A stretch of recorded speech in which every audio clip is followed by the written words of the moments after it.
So today we are starting the 10th chapter, that is the miscellaneous provisions. Okay. So this chapter contains few provisions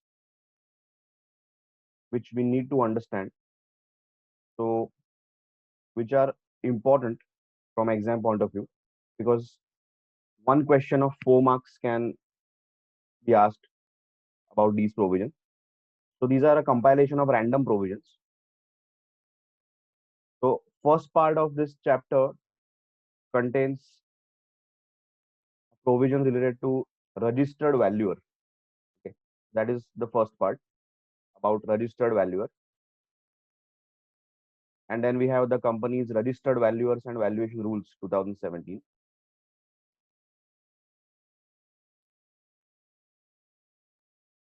So this part we'll be doing later. This is one part of this chapter. So this is a compilation of random provisions. They have clubbed in and under miscellaneous. Then they have given section 248, which talks about removal of names of companies from the register of companies. This also will be doing with the valuer part. So consider this as the first part of the chapter.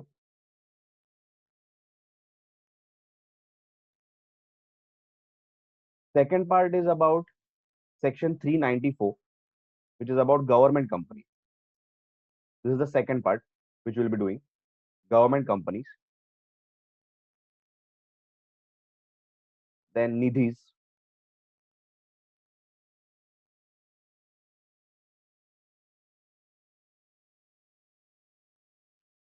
Then the famous section 447, fraud.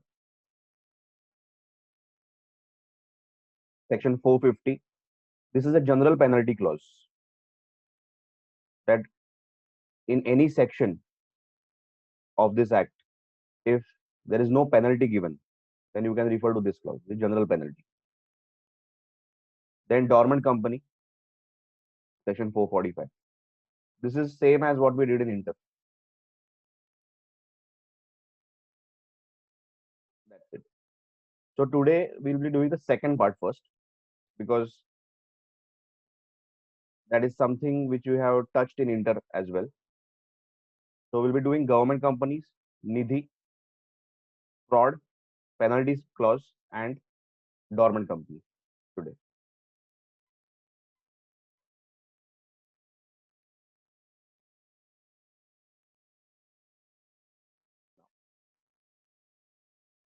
Government companies. First of all, what is a government company? Government company is a company in which more than or equal to 51% of the paid up share capital is held by central government or by any of the state government or state governments, or partly by state government or partly by central government. So at least 51% has to be held by either central or state or both, because 51% gives you a majority. 50% doesn't add up to a majority, so it has to be 51%. So examples of government companies can be NTPC, ONGC, Indian Oil Corporation, IOC, and various other companies.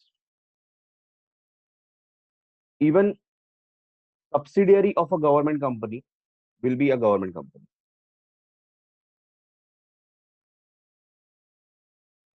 And one point you need to note here is that in this 51%, they have said 51% paid up capital shall be held by the government. So if it is held by another government company, for example, ONGC is holding 51% in a company, then it is not a government company. It has to be held by the government, okay, either central government or state government or government. So, for example, in a company, the central government might be holding like 30%, 10% might be held by government of Maharashtra, and 15% might be held by government of Gujarat. which adds up to, I said 30% central government. So 30 central government, 10 government of Maharashtra, so 40, and 15 by government of Gujarat, so 55. 55% is held by the government, and remaining can be held by foreign institutional investors, the public, and anything, mutual funds also. So what is this section 394? Now 394 talks about the annual report. The rule is that whenever central government is the member of a government company, they have to lay the annual report of that company, whichever company they are member in. They have to lay the annual report in front of both the houses of the parliament, that is Lok Sabha, Rajya Sabha.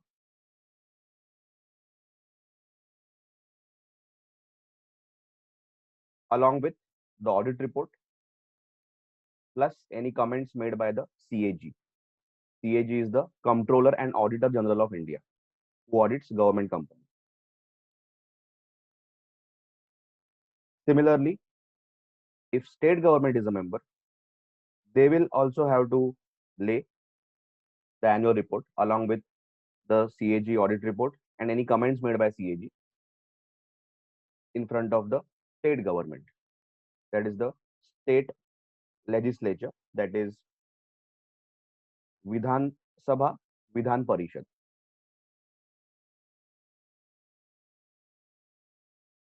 So even if they are holding like 10% shares in a company, they will have to lay in front of the Vidhan Sabha, Vidhan Parishad. If central government is a member, they will have to lay it in front of the Rajya Sabha and Lok Sabha. And it should be laid for 30 days minimum. And they will approve it. That is what this provision is all about. And the laying of the annual report will happen after the AGM of the company, because normally for the AGM, the annual report is prepared. Because normally, if you see, whenever financial statements are prepared for a year, so they include the balance sheet, P&L, the cash flow statement, the statement of changes in equity. Along with that, annual report is there. So it is part of the statements only. So after that, they will have to lay in front of the parliament, and if state government is there, in front of the state legislature. That is what this section is all about. So annual reports on government companies 394. Section 2. First of all, section 2 is basically a section of definitions. So they have defined what is a government company. So as per section 2, clause 45 of the Companies Act 13, government company means any company in which not less than 51% of the paid up share capital is held by central government or by any state government or governments, or partly by central government and partly by one or more state governments, and includes a company which is a subsidiary company of such government company. So this is the definition which you need to remember. So they can ask, define what is a government company and what are the provisions regarding annual report. So one question can come for 5 marks. Section 394. Now this is the actual section. Section 394 of the Companies Act 13 provides for annual reports on government companies. It provides for annual reports on government companies in the cases where central government and the state government is a member of the government company. According to this section, so where central government is a member, so there can be both, central government and state. So this is the responsibility of the central government if it is a member. Plus, state government has its own responsibility. So where the central government is a member of the company, the central government shall, and the wordings is where the central government is a member of a government company. So 51% should be held by governments only. Only then this section applies. The central government shall cause an annual report on the working and affairs of that company to be. So annual report will contain everything, all the information. about the working and affairs of the company. Prepared within 3 months of its AGM and in front of the AGM, the audit report has been placed along with the comments. So prepared within 3 months of its AGM, before which the comments given by the CAG and the audit report are placed under the proviso to subsection 6 of section 140. So they have already laid the audit report in front of the AGM, and after 3 months from that AGM, they have to prepare the annual report and lay it in front of the parliament. And that is why they are saying, and as soon as may be after such preparation, laid before both houses of parliament, together with a copy of the audit report and comments upon or supplement to the audit report made by the CAG. So CAG has the power to comment on the audit report and also supplement the audit report. Supplement is basically he can attach another report along with the audit report. So CAG has the power to basically appoint auditor of a government company, and the auditor will have to report to the CAG.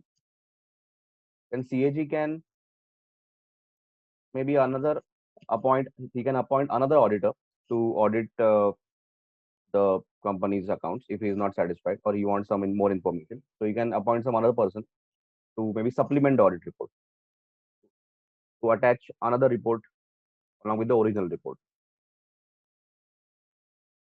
Or he might order a test audit also, that he might appoint someone to maybe test a particular area which he wants to audit. So as soon as maybe after such preparation laid before House of Parliament, together with the copy of audit report and comments upon or supplement to the audit report made by CAG. So CAG has the power to make comment, to order a test audit after the audit report also, or he can supplement the audit report, that he can appoint another person to audit and attach his report to.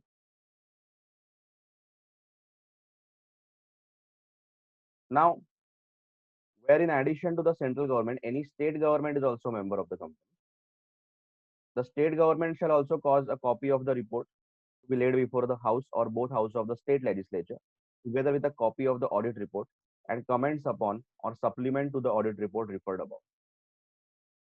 So similar uh, responsibility is with the state government if it is a member also, to lay it before the both houses of the state legislature. Now, one example is given. Central government and government of Maharashtra together hold 40% of the paid up share capital of MN Limited. A government company also holds 20% of the paid up capital in MN Limited. This is the first case. And in second case, PQ Limited is a subsidiary, but not a wholly owned subsidiary of a government company. Now, subsidiary is what? 51% or more is held by the holding company to make another company its subsidiary. So if one company holds 51% or more shares or voting power in another company, the other company becomes its subsidiary. Wholly owned is basically 100% shareholding in another company.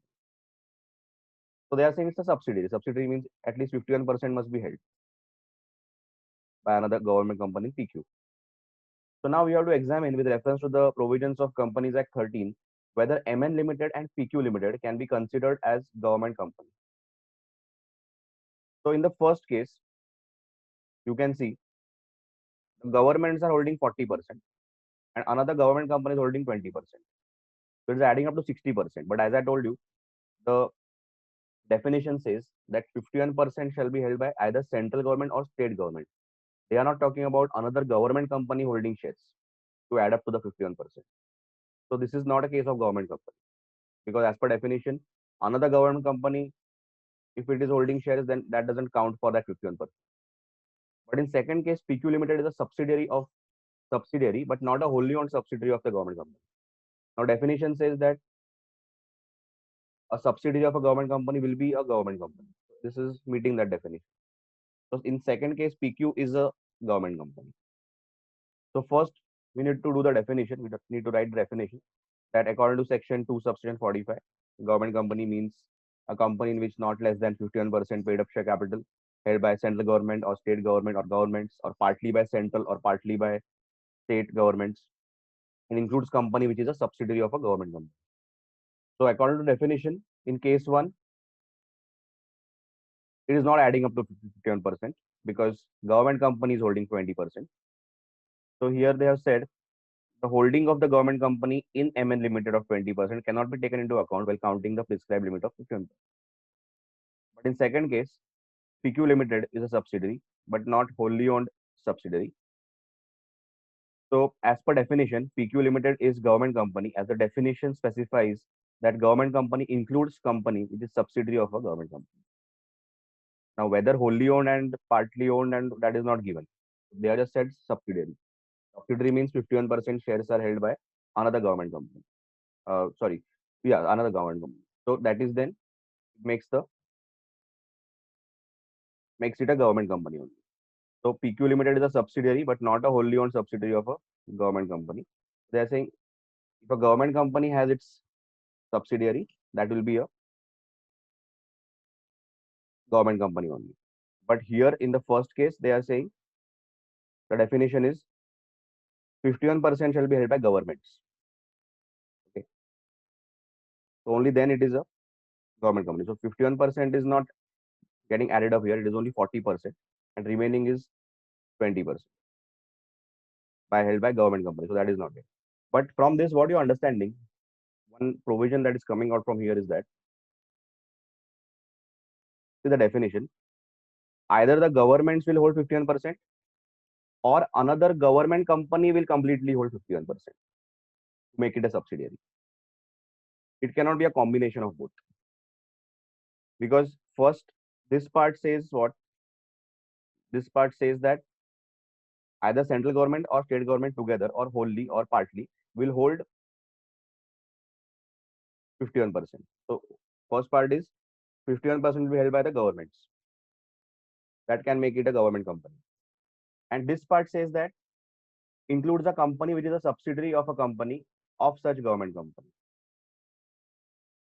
So once it becomes a government company, any subsidiary of that will also be government company.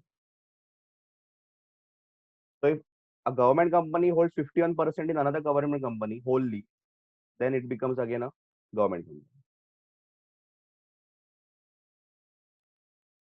So for example, in the first case, the governments were holding 40% and another government company was holding 20%.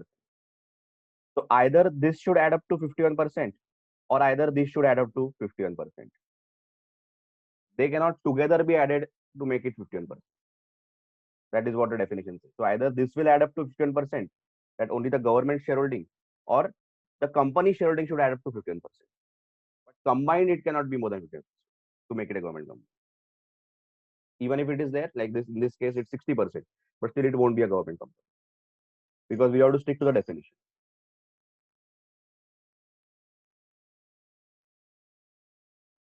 Similar provision for state government, 395. So sometimes it will be that key in a government company, 51% shares are held by state government or governments. So there is no central government who is a member. So in that case, same. The state government, the respective state government. So if suppose that there are two state governments involved or one, then each government will have to prepare the annual report and lay it in front of both houses of the state legislature, along with the audit report and any comments made or supplemented by the CH. That is it. So 395, Section 395 of the Companies Act seeks to provide that one or more state governments who is a member of the company, where no central government is a member, shall prepare annual reports on the working and affairs of the company. Same, exactly same. According to this section, where central government is not a member of a government company, every state government which is a member of that company, or where only one state government is a member, that state government shall cause an annual report on the working and affairs of the company to be prepared within time, at 3 months from the AGM, and as soon as maybe after such preparation laid before the houses of state legislature, together with the copy of audit report and comments upon or supplement to the audit report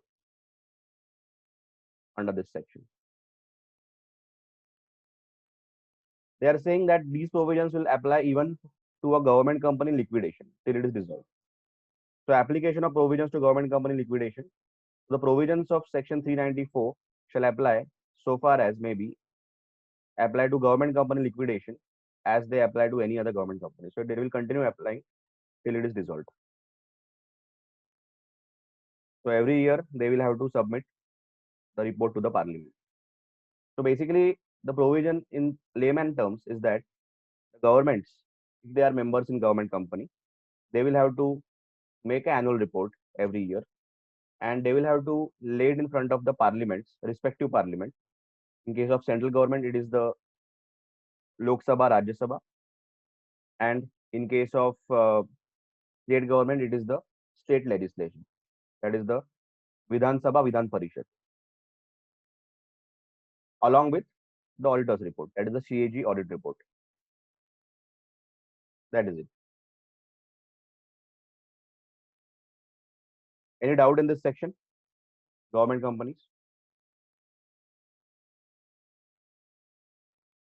No, sir. Hello. Hello. Yeah. Yeah. So in the above example, like it includes the subsidiary. So if the central government holds 40% and PQ holds 20%, so it becomes a government subsidiary, a government company. PQ Limited is a subsidiary. Okay. No, that's what the first example is all about. First example is also that it is that central government and government of Maharashtra are holding 40%, correct? Yes. And another government company. So you are saying like PQ Limited. But PQ is a subsidiary. PQ is a But that also adds up to a government company only. Okay. Correct. No? So Yes. subsidiary of government company is government company. So let's assume PQ is holding 20%. Yes. So that doesn't add up to a government company. That doesn't make it a government company. So that's what I said. Either government should hold 51% or government company should completely hold 51%.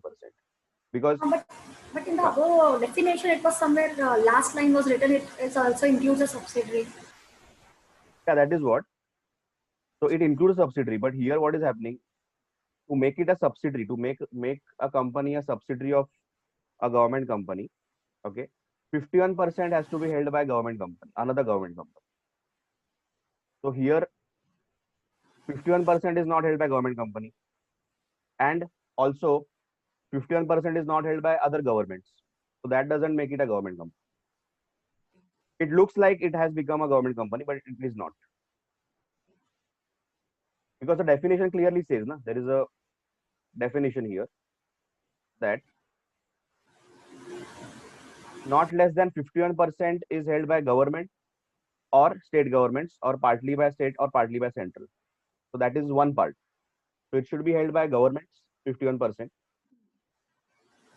and it includes subsidiary of a government company. So to make it a subsidiary of government company, to make any company your subsidiary, you need to have at least 51% shares in that company.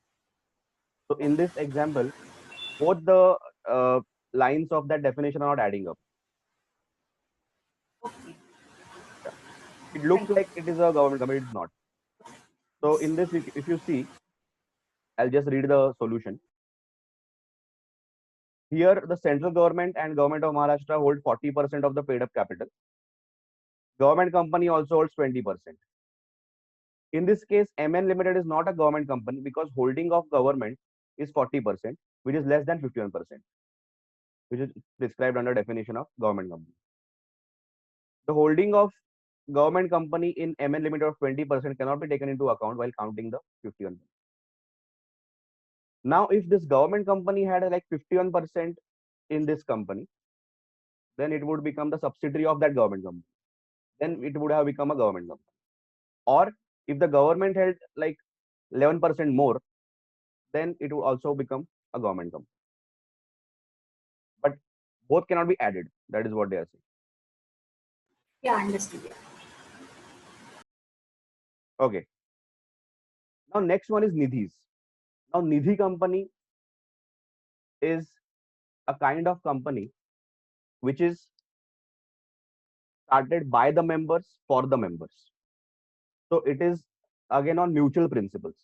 Nidhi is a form of company started by the members for the members. Now, what is the business of Nidhi?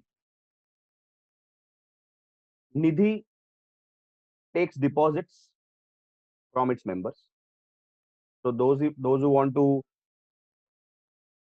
deposit their money and earn some interest, they can deposit with Nidhi. Plus, those members who are in need of money can take loan from the Nidhi. In both the cases, if I am a member of Nidhi, I have deposited some amount with Nidhi, they will pay me interest. At the same time, there is another member who needs money, who has taken a loan from the Nidhi. He will pay interest to the because he has taken a loan. But obviously, the interest will be lesser than the interest he would have paid if he had taken loan from the scheduled bank. So basically, becoming a member of a Nidhi helps you in a way that it encourages you to save your money by depositing in various schemes of the Nidhi and earn interest on that. Plus, whenever you need loan, you can easily get it because you are a member of the Nidhi at lesser interest rates. So that is what the Nidhi does. Now they cannot take deposits from any person who is not a member. And Nidhi, a Nidhi company needs to have minimum 200 members. They should have minimum 200 members. So the whole objective of Nidhi is, they say, to cultivate the habit of thrift and savings among its members. Thrift is basically cost cutting and savings. So because you are a member of Nidhi, you might want to deposit or save and deposit your money with the Nidhi. At the same time, instead of taking a high interest loan from normal bank, I will take loan from the Nidhi. That is a cost cutting there. Plus, I'll get it easily because I'm a member, so they'll grant me easily. That is how a Nidhi works. So in South India, you'll find a lot of Nidhis. And most of the community wise, you will find Nidhi companies. Maybe in Jain community, there are a lot of Nidhis. So the idea is to help each other. So the members who have money will give deposits to Nidhi. And from that money, the Nidhis will give loan to the members who need the money. And obviously, they will charge interest from them. And from the members who deposit money with the Nidhi, they will give interest to them. So it works out well for all the members. Plus, Nidhi will also have directors. But directors have to be members again. So it is again by the members for the members. Plus, the Companies Act has made some certain rules and provisions for the Nidhi companies to be followed. That will be studying. So it is also called as a mutual benefit society. So Nidhi can also be called as a mutual benefit society. So this provision was there in the old act as well as in the Companies Act 13. Earlier it was section 620. Now it is section 406.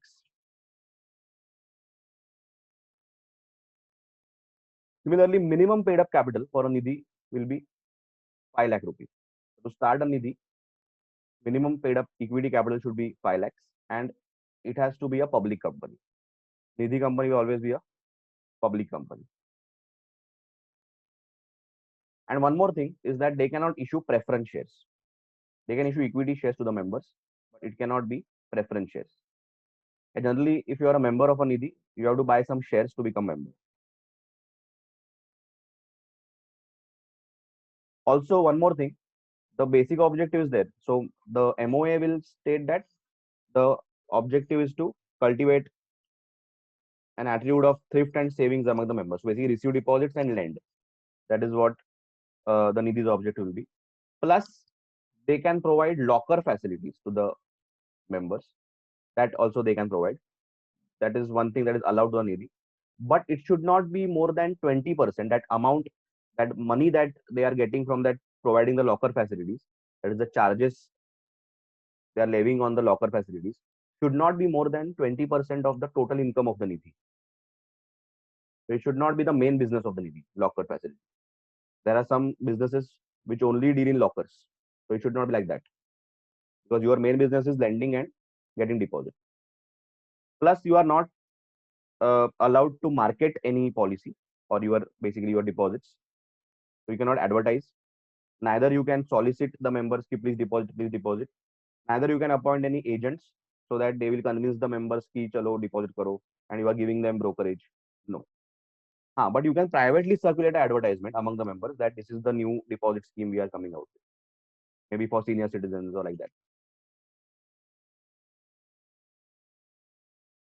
Nidhi, section 406. Now, again, a very important section. Section 406 of the Companies Act provides power to the central government to modify the act in its application to Nidhis. So, central government has the power to make special rules for the Nidhi. Now, according to this section, first the definition, Nidhi means a company. It's a company.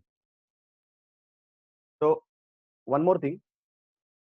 In case of a Nidhi company, the name will end with the words Nidhi Limited. So everyone will understand it's a Nidhi company.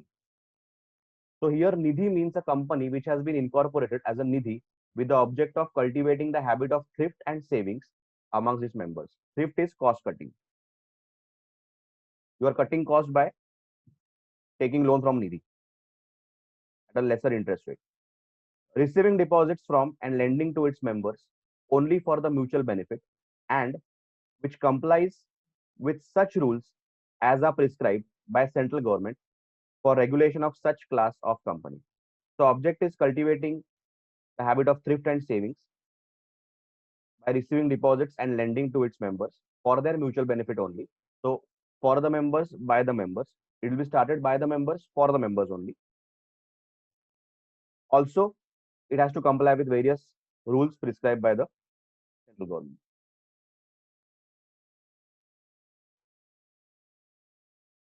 Plus, central government has the power to say that these rules will apply, these sections will apply to Nidhi or not.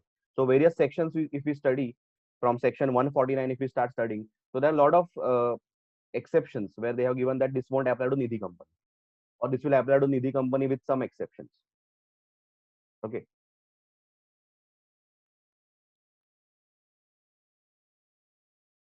Plus, whenever the central government makes any changes in the act or any exceptions for the Nidhi company, again that modification or whatever new notification that the government has come up with, they have to lay a copy of that in front of the parliament for its approval.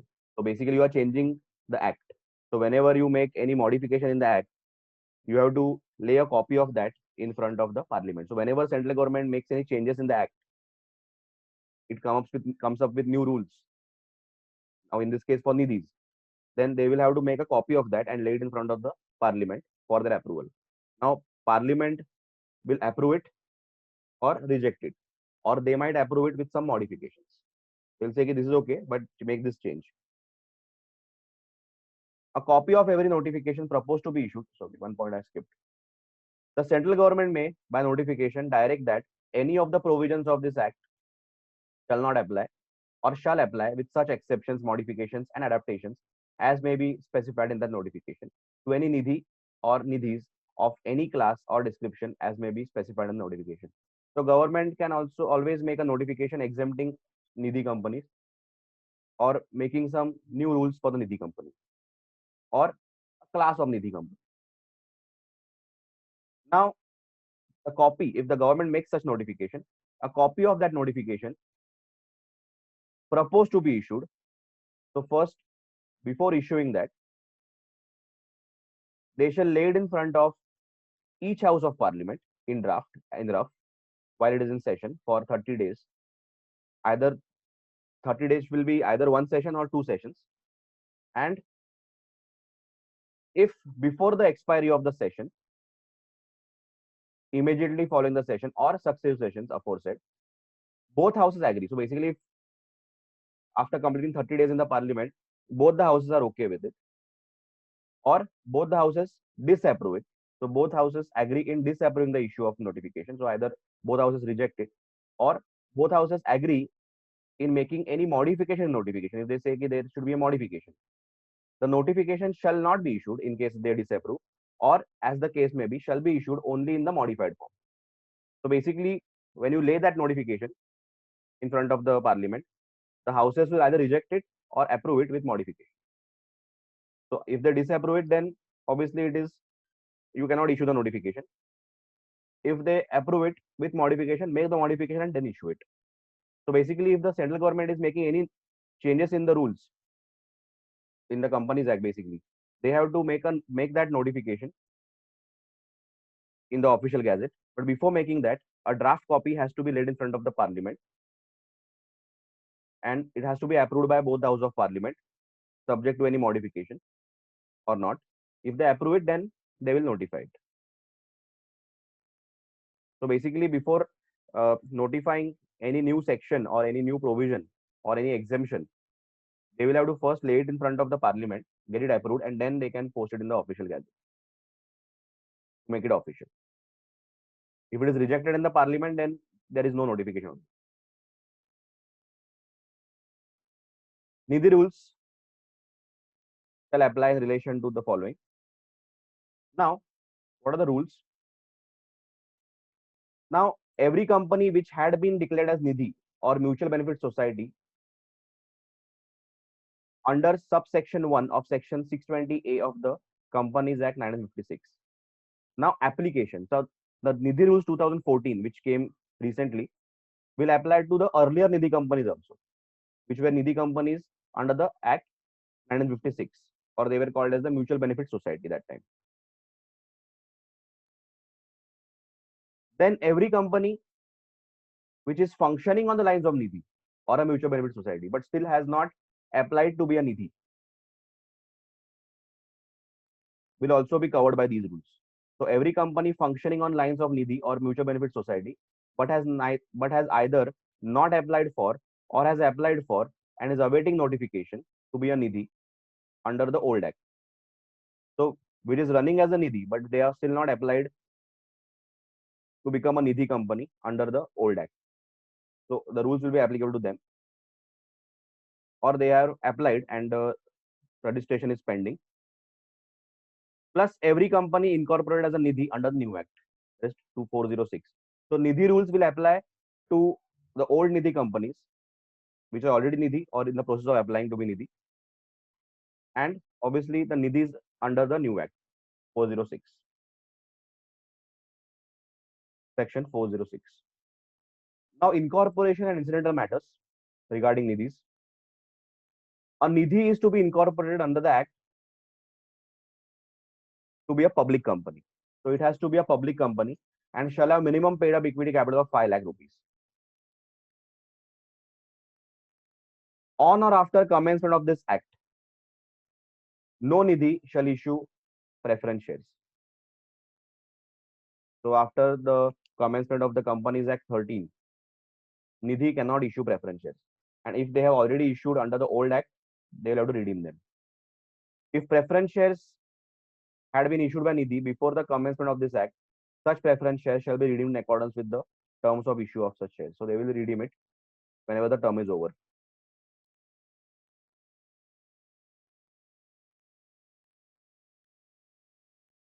Except as provided under proviso to sub-rule E to Rule 6, no Nidhi shall have any object in its memorandum of association other than the object of cultivating the habit of thrift and savings among its members, receiving deposits from and lending to its members only for their mutual benefit. Proviso says that they can also offer locker facilities. So apart from that, no other object they should have other than taking deposits or lending for the mutual benefit of members. Exception they have given here. Exception as provided under proviso to sub rule E to rule 6. Now, nidhis which have adhered to all the other provisions may provide locker facilities on rent to its members, subject to rental income from such facilities not exceeding 20% of the gross income of the nidhi at any point of time during the financial year. So, at no point the income from the lockers, the rent they charge for the lockers, should be more than 20% of the gross income of the nidhi at any time during the year. For example, in any month also, it should not be more than 20%. That is, so this object can also be there, subject to the limitations.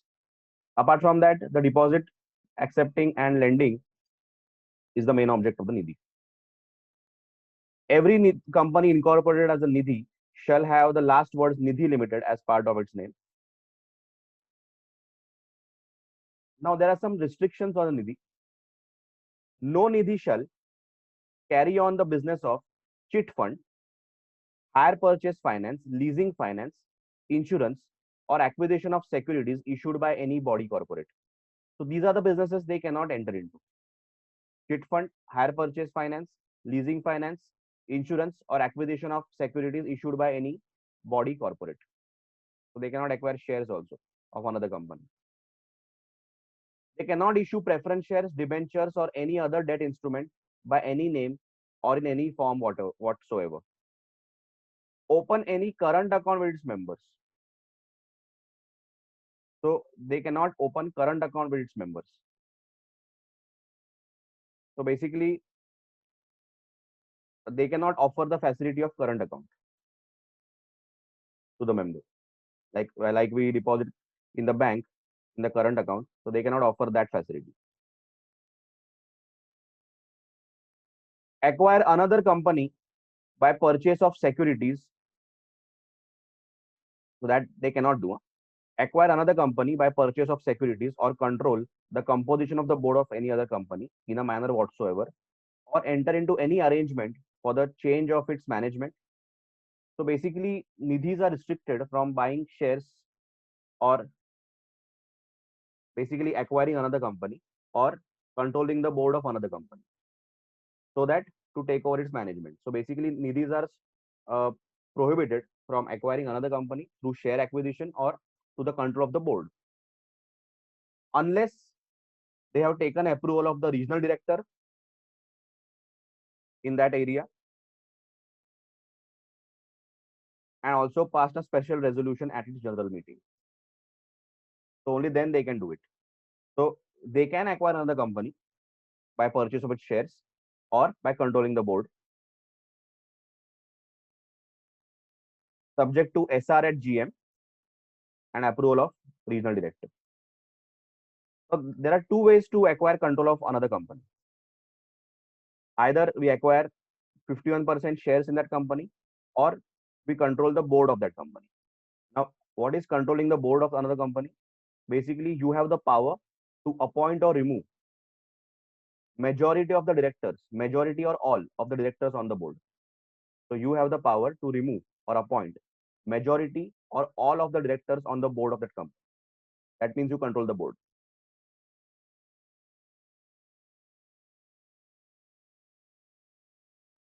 Carry on any business other than the business of borrowing or lending in its own name. But locker facilities are an exception, subject to that they meet that 20% limit. Accept deposits from or lend to any person other than its members. They cannot accept deposits or lend to any person other than members. Now, when the members take loan from the nidhi, when the members take loan from nidhi, they might offer some security against the loan, which might be pledged with the nidhi or which might be kept with the nidhi. Now, nidhi company cannot pledge it further. So, for example, if a member has given his gold to the nidhi and against that nidhi has given some loan to him. Now, nidhi cannot pledge that gold with some other company or with some other person. So, they cannot pledge any of the assets lodged by its members as security. They cannot pledge it further. They cannot take deposits from or lend to any other body corporate. So they cannot lend it to any other company or take deposits from. Enter into any partnership arrangement in its borrowings or lending activities. They cannot enter into partnership with any other nidhi or any other person. Issue or cause to be issued any advertisement in any form for soliciting deposit. They cannot issue advertisement. But advertisement for private circulation among its members, only its members they can circulate. So issue or cause to be issued any advertisement in any form for soliciting deposits. Soliciting is getting deposits. However, private circulation of the details of fixed deposit schemes among the members of Nidhi carrying the words for private circulation to members only shall not be considered to be advertisement for soliciting deposits. So basically, you cannot make advertisement. You cannot stick the advertisements on any walls or something like that. But you can privately circulate a letter among your members, and there should be words written on that saying that it is only for private circulation of the member. They cannot pay any brokerage or incentive for mobilizing deposits from members or for deployment of funds or for granting of loans. So they cannot be offering people brokerage or commission to get deposits or to get new loan accounts. So if the member wants, he will do it. You cannot solicit him by appointing agents and all. Membership, a nidhi shall not admit a body corporate or a trust as a member. So generally, the individuals will be members. Except as otherwise permitted under the rules, every nidhi shall ensure that its membership is not reduced to less than 200 members at a time. So it should have 200 members. Minor will not be admitted to as a member in nidhi, but his guardian can make deposits in his name. So deposits may be accepted in the name of a minor if they are made by natural or legal guardian who is a member of nidhi. So he can make a deposit in name of his minor. Directors shall be a member of nidhi to become a director. Director of nidhi shall hold office for a term up to 10 consecutive years. So up to 10 years he can hold. Director shall be eligible for reappointment after 10 years, subject to cooling off period of 2 years. So up to 10 years he can hold, then 2 years cooling off period, then again he will be appointed. He can be appointed again. So director shall be eligible for reappointment only after expiration of 2 years of ceasing to be a director. So 2 years cooling off period. Sometimes the government might extend a tenure of a director. Then whenever that tenure ends, his tenure is terminated. So for example, the director has already completed 10 years and the government extends his tenure by 2 more years. He will continue for 2 more years. After that, he will vacate. So where the tenure of a director in case has already been extended by central government, it shall terminate on expiry of such extended tenure. Plus, he should be having a DIN and he should not be disqualified under section 164. Now, nidhi shall declare, if it declares dividend, they can declare dividend out of their profits, but not exceeding 25%. So nidhi is, at the end of the day, it's a company and members have to take shares in the company. So they can declare dividend, but not exceeding 25% of its profits. Also, whatever dividend they declare, that is, suppose they declare like 20% dividend out of the profit, similar amount has to be transferred to reserves also. Same amount has to be transferred to reserves. So if 20% they are declaring as dividend, 20% of the profits will also be sent to the reserves, general reserve. A nidhi shall not declare dividend exceeding 25% or such higher amount as may be approved by RD for reasons to be recorded in writing. So they might want to give more dividend. If RD is okay, he will allow, subject to his writing down the reasons. And further subject to following conditions, namely, an equal amount is transferred to general reserve. There has been no default in repayment of matured deposits and interest. So there is no default. When the deposits get matured, they will have to repay the principal as well. And the interest, there is no default in that. If there is a default in that, then they will have to first pay that instead of declaring dividend. And it has complied with all the rules of the nidhi. In case of auditor of a nidhi, individual auditor, as an auditor who is an individual, will have a term of 5 years only. That is one term of 5 years. If auditor is a firm, 2 terms of 5 consecutive years. So basically 10 years they will get 2 terms of 5 years. Plus, after the cooling off period of 2 years, they can again be reappointed. So in case of individual who completes one term of 5 years, 2 years he will have to cool off. Then again, after that, he can be appointed as an auditor. Same for a firm of auditors.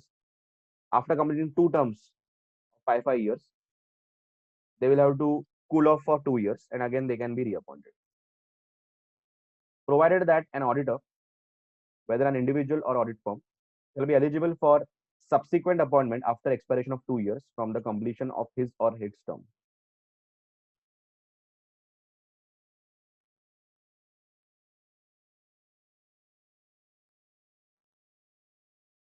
Now, this explanation part is not important because that is already old now. That was a transitional provision before the act came into picture. Auditor's certificate. Now, apart from his audit report, he has to give on the accounts of the Nidhi company. Plus, he has to furnish a certificate stating that Nidhi has complied with all the regulations and rules of the Companies Act or whatever made by the government. So, auditor of the company shall furnish a certificate that every year he has to certify that the company has complied with all the provisions contained in the rules for the Nidhis, and such certificate will be annexed to the audit report. And in case there is no compliance, he will state in that certificate that there is no compliance. So every year, auditor has to give audit report plus a certificate stating that whether the Nidhi is complying with the rules. That is the Nidhi rules, 2014. Penalty for non-compliance if the rules are not followed. If the company to which Nidhi rules 14 apply contravenes any provisions, the company and every officer of the company who is in default shall be punished with fine, which may exceed up to 5,000, or where the default is a continuing one, will add up to 500 per day after the first contravention. So 5,000 fine plus 500 per day recurring. So very important section, Nidhi. The question can come from anywhere in this Nidhi. So first is the definition, then application, incorporation, restrictions, membership, directors, dividend, auditor certificate. So everything is important. Penalty, as usual, you can skip. Any doubt in Nidhis?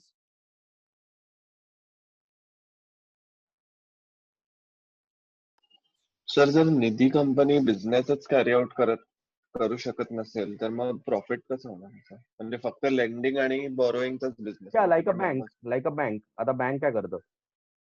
बँकचं basic major activity काय? Lending and borrowing ना. म्हणजे what they do, they give loans, they accept deposits. So आता bank काय करतं की bank will accept deposits and pay us 4% आणि they will give loans at 8%. तो जो काय डिफरन्स आहे दॅट इज दर इन्कम. त्यांचा हाच इन्कम आहे. आणि परत लॉकर फॅसिलिटी वगैरे देतात त्याच्यातून काय कमवतील ते. So similar to banking activity. तो बँक पण हेच कमवते, मार्जिनवरच कमवते. जे डिपॉझिटर्स आहेत त्यांना जो इंटरेस्ट ते पे करतात 4% जे काय आहे ते, किंवा एफडी वर 6%, आणि लोन्सवर दे अर्न, म्हणजे दॅट इज दर एक्सपेन्स, की 4% इंटरेस्ट दे पे और 6% interest they pay, that is their expense. Income is the interest they receive on the loans. That can be 8 or 10% or whatever, depending upon the period of the loan. So the margin आहे त्यांचा income आहे, आणि ते margin मधूनच they will pay the salaries and other things of the bank also. Same for Nidhi. आणि rental income from the locker facility, that cannot be more than 20%. So ह्याच्यातून income येतं त्यांना बऱ्यापैकी. Yes, any other doubt? No sir. Okay. Now very important section. हा प्रश्नही येतो कारण हा इम्पॉर्टंट सेक्शन आणि खूप ठिकाणी आलेलं आहे की फ्रॉड म्हटलं की section 447. Okay, so punishment for fraud section 447, so that is a synonymous with the fraud. So when you say 447, you will understand it's fraud. Okay, now this section tells us what is the penalty for fraud. Okay, what is the penalty for the, what is the punishment for the fraud. So if you do fraud, if you are involved in fraud, so any officer who is involved in fraud of the company, imprisonment definitely and fine. Now here they have set few amounts. If your fraud is 10 lakhs or more, fraud is of the amount of 10 lakhs or more than or equal to at least 1% of the turnover of that company. So your fraud is of the amount of 10 lakhs or more than equal to 1% of the turnover of the company. Then you will be liable to imprisonment for at least 6 months, which can extend to 10 years, plus fine, plus fine, which will be at least equal to the amount of the fraud involved, which may extend to 3 times the amount of the fraud. So imprisonment of 6 to 10 years, 6 months to 10 years, and fine of the amount involved in the fraud up to 3 times. Now, if the fraud involves public interest, so public interest is at stake. So it is against public policy, and government wants to set an example here. Then minimum imprisonment of 3 years instead of 6 months. If the fraud involved is less than 10 lakhs, the amount is less than 10 lakhs or less than 1% of the turnover, then imprisonment can extend to 5 years and fine may extend to 50 lakhs. And in this case, imprisonment or fine will be there, or both. Whereas in earlier case, when the fraud involved was 10 lakhs or more than 1% of turnover, the provision said it will be imprisonment and fine. But the fraud involved is of a lesser amount, it will be either imprisonment or either fine, or it can be both, whatever the court orders. And the fine in that case can be up to 50 lakhs and imprisonment can be up to 5 years in the second case. That is what this section is all about. So they set the limits for the penalty.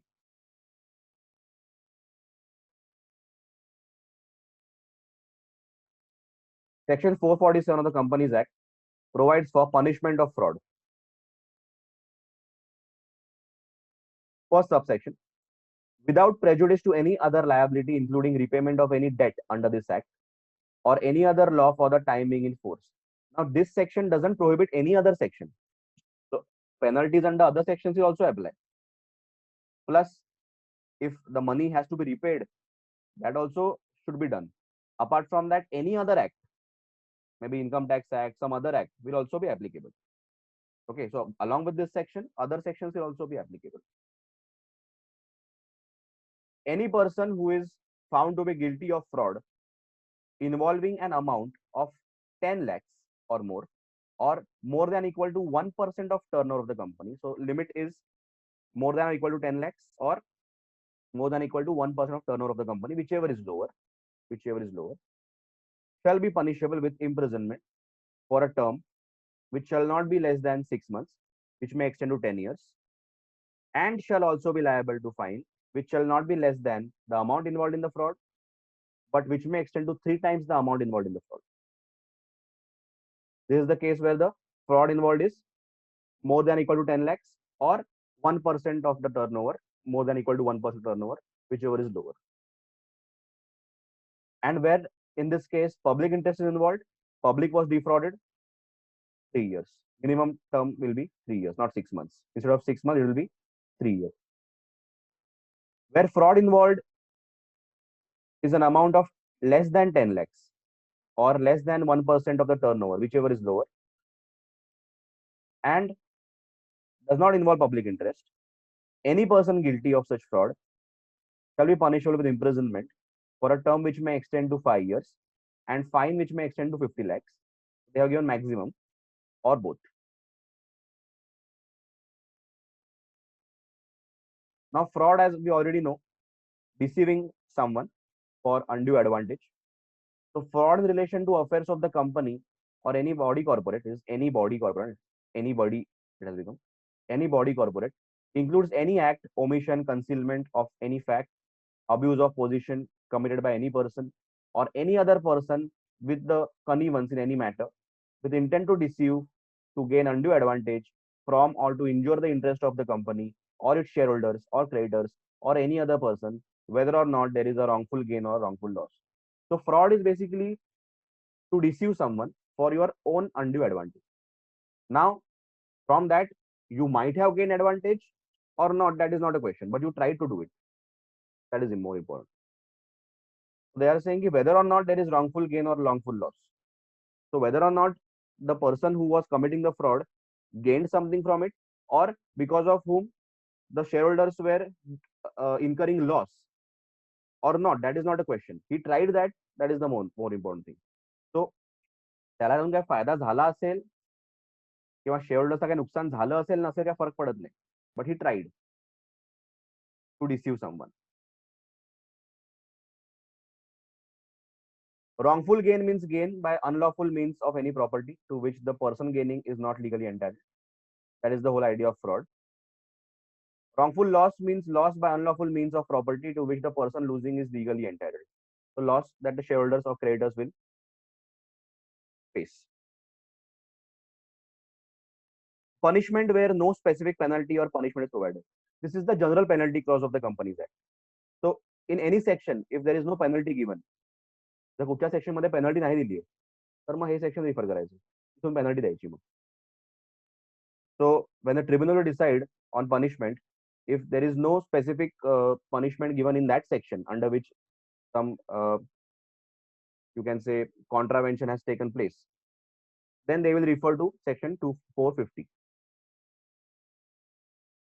The penalty under this section applies only in those cases where penalty or punishment is not provided elsewhere in this act.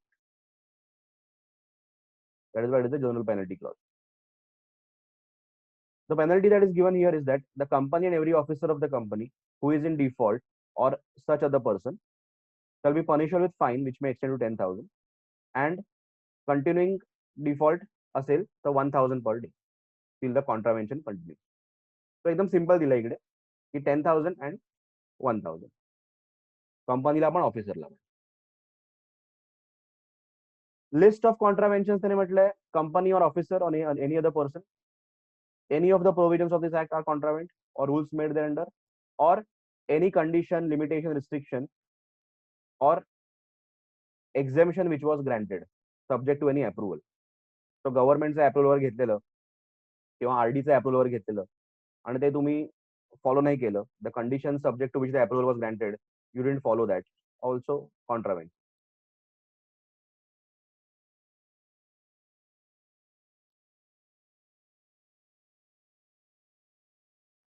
Yes, have you understood this 447, 450?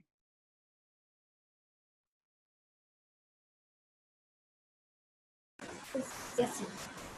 Okay, they are very important. The general penalty clause is not that important, but 447 definitely is important. They can directly ask what is fraud and explain straight away.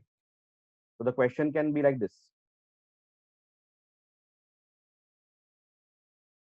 They will say define fraud, this thing you have to write, and they will also say define fraud and what is the punishment for fraud under section 447, like that. So this question can come for like 5 marks.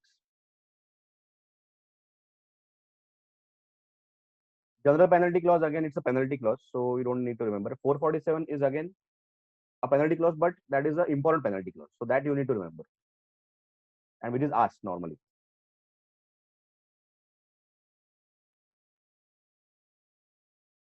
Okay, dormant company. Now,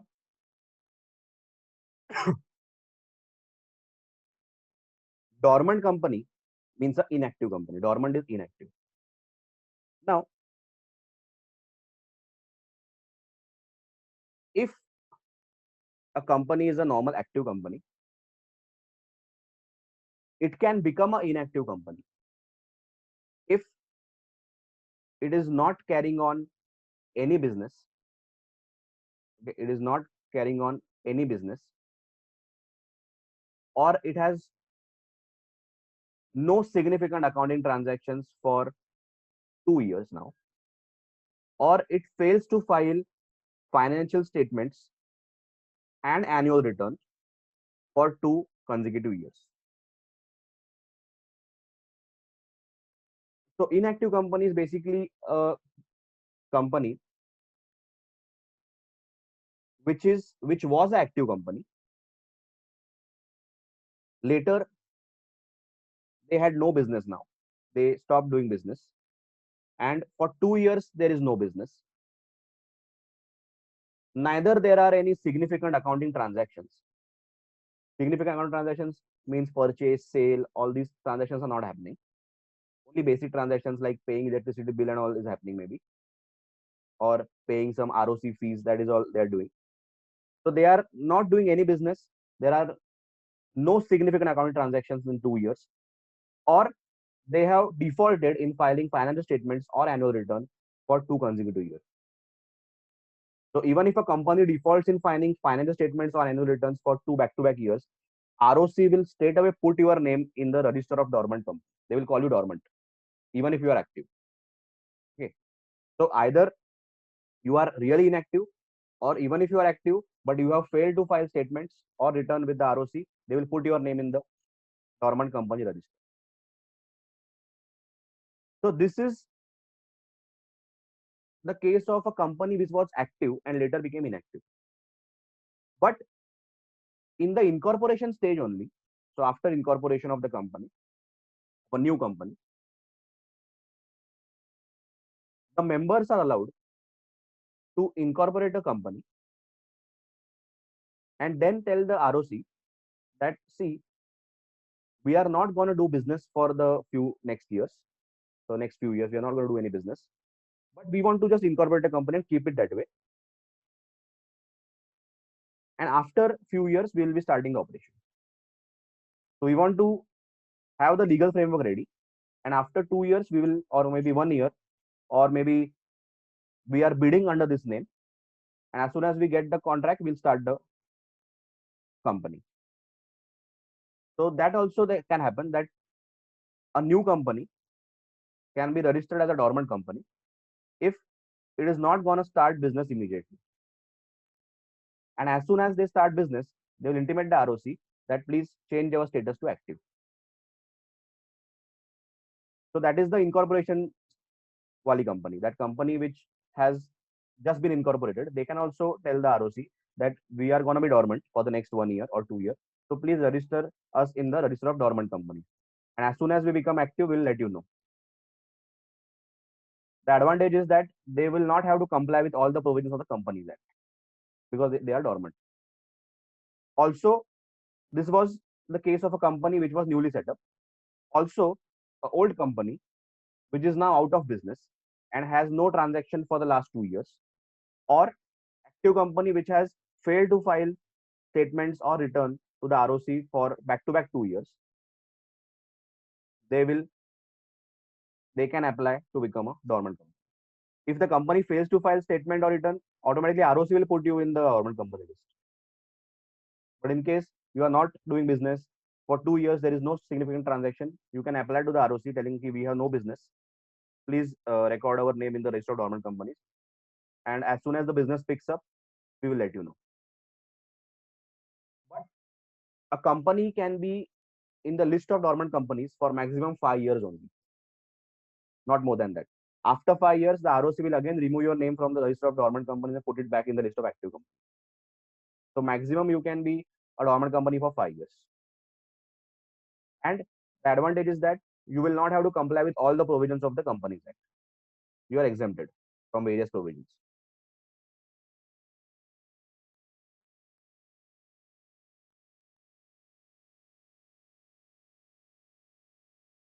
dormant company.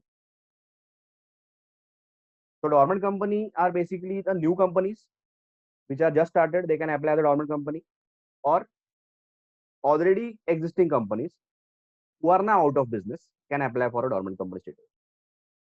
And third case, where you default in filing the statements or annual return, the ROC will send you a notice and put your name in the register of dormant companies.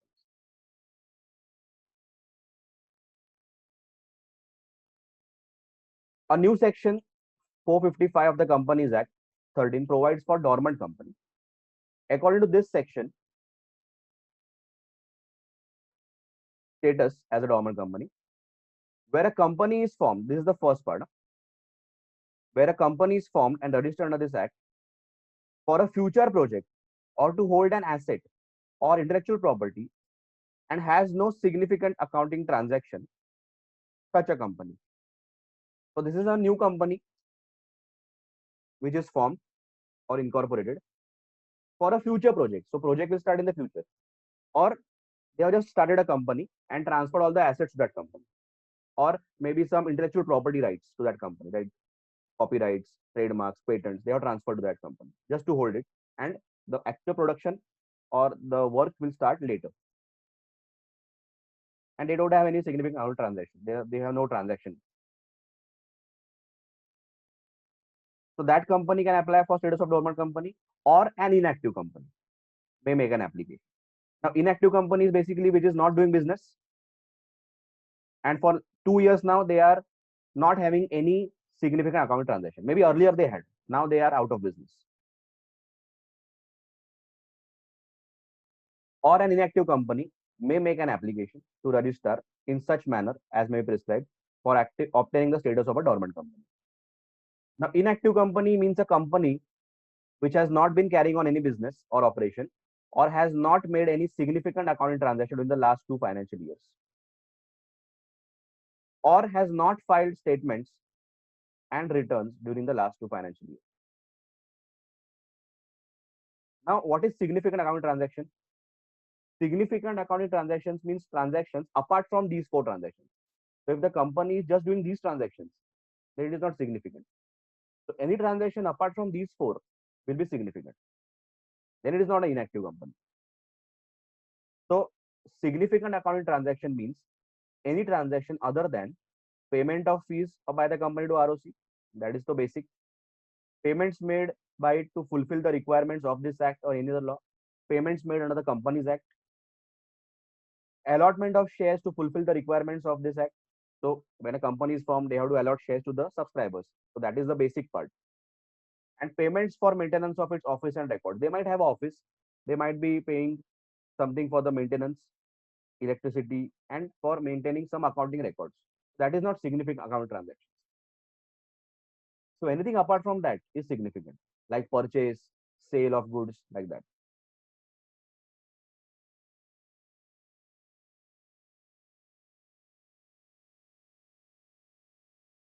Now, how to apply to become a dormant company? So a company may make an application in form MSC1 along with such fee as provided in the company's rules 14 to the registrar for obtaining the status of a dormant company in accordance with the provisions of section 455 after passing a special resolution to this effect in general meeting of the company, or after issuing a notice to all its shareholders and obtaining consent of 3/4 of shareholders in value. So every company who wants to be a dormant company, apart from the company which has defaulted in filing returns and statements, so every company who wants to be voluntarily a dormant company, they will have to file form MSC1 along with fee to the ROC after passing SR at GM, or they can send notice to the shareholders and obtain consent of at least 3/4 in value.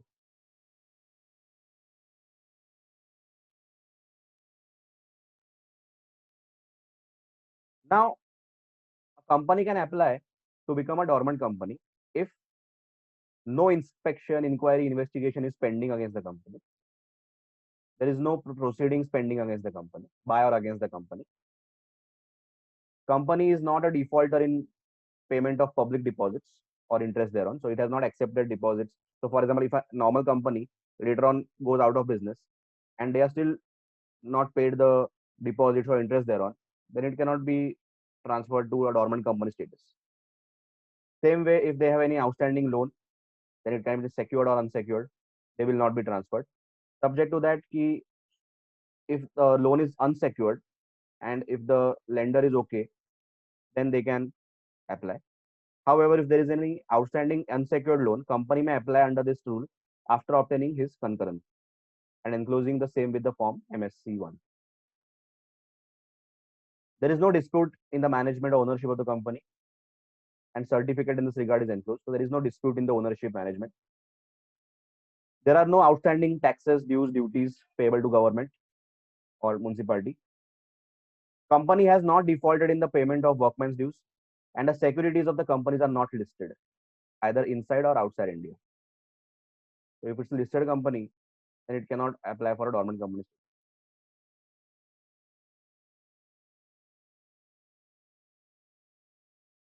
Certificate of status of dormant company. So registrar will note the fact of you being dormant. They will enter your name in the register of dormant companies and issue you a certificate. So registrar, on consideration of the application, shall allow the status of the dormant company to the applicant and issue a certificate in the prescribed form. The registrar shall, after considering the application filed in form MSC1, issue a certificate in form MSC2, allowing the status of a dormant company.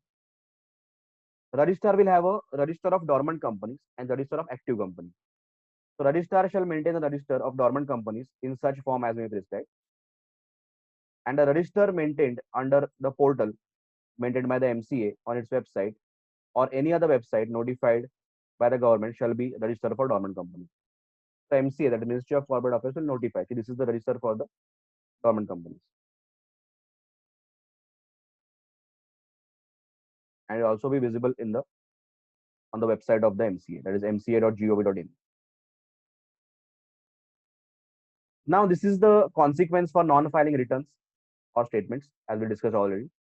So, in case this is like not voluntary, this is ROC will forcefully put your name in the register of dormant companies if you are a defaulter. So, in case of a company which has not filed financial statements or annual return for 2 financial years consecutively, back to back, the registrar shall issue a notice to that company and enter the name of such company in the register maintained for dormant company.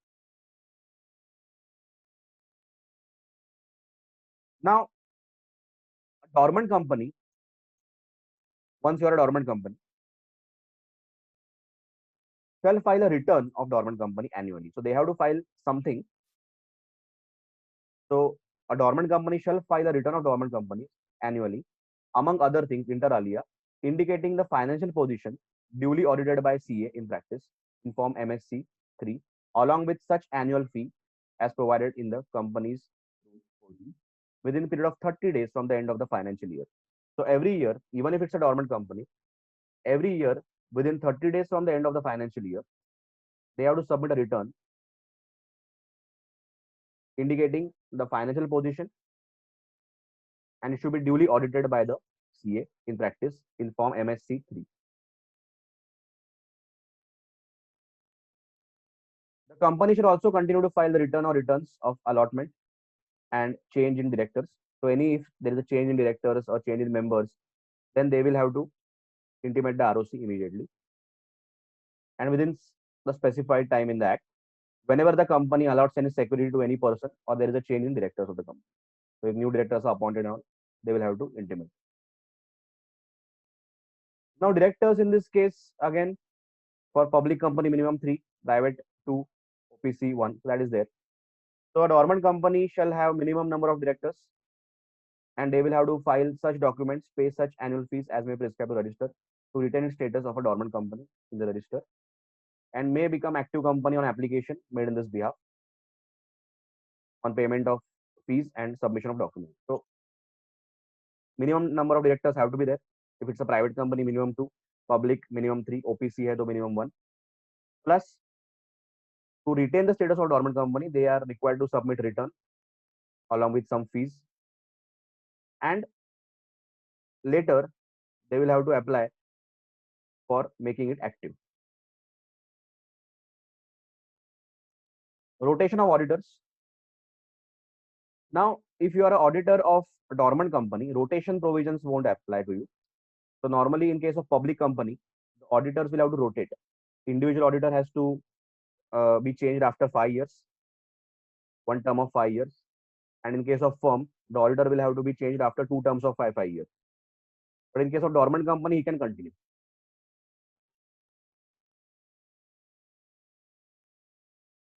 Now, this is a question that is asked mostly, which is ignored by the students. The application for seeking status of active company. So normally what students do, they just study this part. Dormant company definition. What is significant account transaction? Then how to apply to become a dormant company. So that is what normally students study and go. But institute asks this question. That is, what is the application or how is the application to be made to make it active company? And this is normally ignored. So this is the question that can be asked sometimes for 6 marks. So very important. So this is the question where we have to answer ki how the company will restore its active status again. So firstly, simple, make an application in the prescribed form with fees to make it an active company. So an application for obtaining status of an active company shall be made in form MSC 4 along with fees provided in the company's rules and shall be accompanied by a return in form MSC 3 in respect of the financial year in which the application for obtaining status of an active company is filed. So whenever you file the application for active company, submit a return also for that year. Return, as we studied earlier, in MSC 3 they had to submit a return of dormant company in MSC 3. So every year they had to submit a return. So before filing the status for active company or before applying for the status of an active company, you have to submit return also, even if maybe the year is not complete. So in whichever year you apply for status of active company, submit the return also. However, if you don't apply for the status within 5 years, the registrar shall initiate the process of striking of the name of the company if the company remains as a dormant company for a period of consecutive 5 years.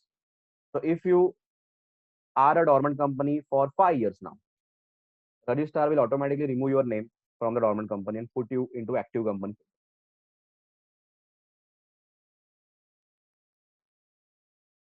So they will remove your name from the register of dormant companies and put your name again in the register of active companies. Now, after the registrar receives the application, they will consider it and allot the status. So registrar shall, after considering the application filed for the obtaining the status of active company, issue certificate in form MSC 5, allowing the status of an active company.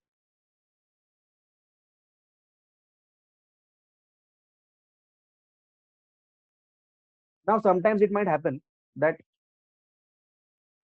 a company has applied to be a dormant company, but the company does something which is not what a dormant company does. So they are conducting business. They have started business. They are doing significant accounting transactions. Then immediately they have to apply to the ROC for seeking the status of a active company. Similarly, if the ROC finds out that this company has applied to be a dormant company, but they are completely doing business, they are into business, they are doing business, then ROC will send them a notice. We have understood that you are active, and transfer their name from dormant company registered to active company. Obviously, after giving them an opportunity of being heard. So you cannot apply for a dormant company status and be active. Okay, that is what the logic is. So where a dormant company does or omits to do any act mentioned in the grounds of application in form MSC 1. MSC 1 is where you apply to be a dormant company. So where a dormant company does or omits to do any act mentioned in the grounds of application in the form of MSC 1 submitted to ROC for obtaining status of dormant company, affecting its status of dormant company. So you are not a dormant company. director shall within 7 days of such event file application for obtaining status of active company. So basically, you have applied for a dormant company status. You are a dormant company now, and you started doing business, or you do a transaction, which is a significant account transaction. Immediately within a week, the directors have to apply for an active company status. Where registrar has reasonable cause to believe that any company registered as a dormant company under his jurisdiction has been functioning in any manner, directly or indirectly, then he may initiate proceedings for inquiry under section 206. And if after giving reasonable opportunity of being heard to the company in this regard, if it is found that the company has been functioning, the registrar may remove the name of such company from the register of dormant companies and treat it as an active company. So if registrar finds out that the company is active, even if its name is in dormant company register, he might order an inquiry. Then he will give an opportunity of being heard to the company. And if it is found that the company was functioning, he will immediately remove the name from dormant company register and put it in the list of active companies. Striking of the name by registrar. The registrar shall strike off the name of a dormant company from the register of dormant companies which has failed to comply with the requirements of this section. So if you apply for a dormant company status but you are no longer a dormant company, the registrar finds that out. He will immediately remove your name and put in the active company list of active companies.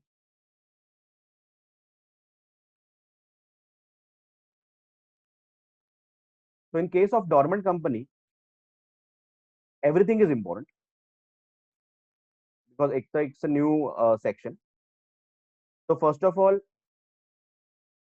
status as a dormant company. So what is a dormant company? So it can be a newly formed company which has yet to start business, or it can be an inactive company which has gone out of business, or which has failed to file returns or financial statements with the ROC for 2 years. In that case, in the third case, ROC will put your name in the dormant company register. In the first two cases, that is on incorporation or a company becoming inactive because for 2 years it doesn't have any transaction. In that case, it can be voluntary, but in third case, it will be compulsory. Application will be done after passing SR at GM or by circulating the resolution and getting consent of at least 3/4 of its shareholders by value, and then apply to the ROC in form MSC1 along with fees for status of a dormant company. Obviously, you cannot apply for status of a dormant company if there is some inspection, inquiry, investigation pending against you. There has been a case which is pending by or against you. Public deposits, there is a default. There is a default in outstanding loan payments, or they are pending. There is dispute in the management or ownership. Company has yet to pay taxes. Company has yet to pay workman's dues. It is a listed company. Then no, you cannot apply for dormant company status. Now, assuming everything is normal, ROC is okay with the application, he will give you a certificate of a dormant company. Plus, he will put your name in the register of dormant companies, which can also be viewed on the website of the MCA. Then, if the company fails to file financial statements and or annual returns, any of the two. So, in case company has failed to file financial statements or annual returns, so either statements or returns or both for 2 back-to-back years, the registrar will issue notice to the company and enter their name in the register of dormant company. Every year, a dormant company has to file a return of dormant company annually, duly audited by the CA in form MSC3 along with fees within 30 days from the end of the financial year. Plus, they will have to submit returns for change in the shareholding or change in directors. Minimum directors have to be there. Plus, as soon as the company starts doing business, they will have to apply for status of active company. Auditors need not be rotated in case of dormant company. the same auditor can continue. And then the application for seeking status of active company. So application for becoming active company can be submitted in form MSC3 along with, submitted in form MSC4 along with a return in form MSC3 for that year and fees. If you don't submit within 5 years, anyways, the ROC will remove your name and put it in the active company register. If ROC is satisfied with the application, they will issue you a certificate in form MSC5, allowing you to be an active company again. If a dormant company does anything which hampers its status as a dormant company, immediately directors will have to apply within 7 days for the status of active company.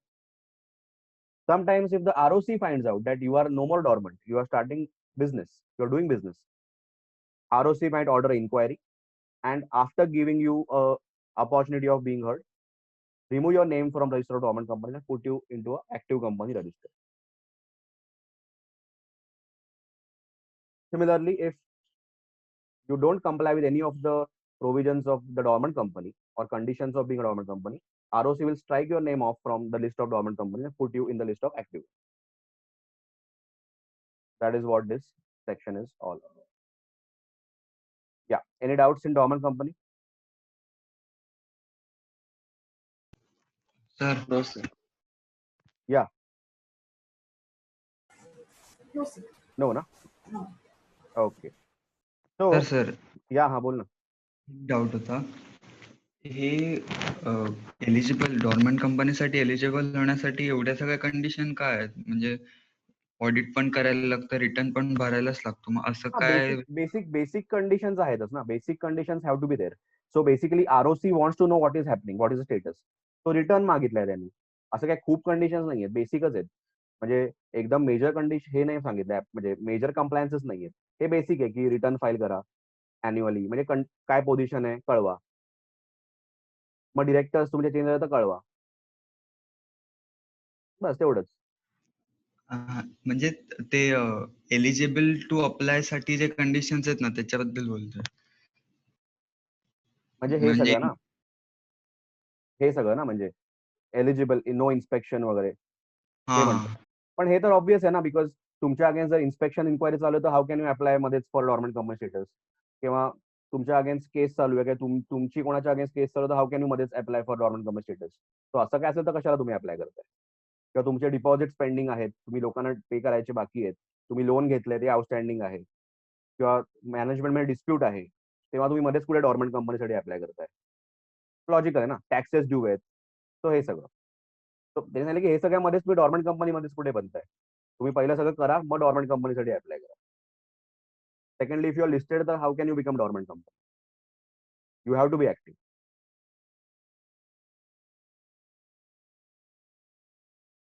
Okay sir. Yeah. So, I hope you have understood everything.